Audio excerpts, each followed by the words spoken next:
Каллиграмма деген не? Каллиграмма деген сөздерден салынған сурет. Қарапайым тілмен айтқанда, сен бір нәрсе туралы өлең немесе сөйлем жазасың, сол жазған сөздерің мәтіннің мазмұны бойынша заттың пішіні немесе формасын құрап тұру керек. Мысалы, глобустың ішіндегі сөйлемдерді оқып көріңіздер. Сөйлемдер және сөздер табиғатқа қатысты айтылған сөздер. Және бұл сөйлем глобустың пішінін салып тұр. Каллиграмма деген осы. Мысалы, тағы да бір мысал келтірейік.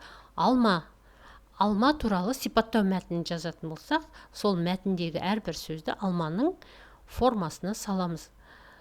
Бұл әдісті қайда қолдануға болады? Әдісті ашық сабақтарда, топтық жұмыстарда, тілек хаттар, ашық хаттар безендірген кезде, немесе өз ойыңды ерекше форматта жеткізгің келсе, каллиграмманы қолдануға болады.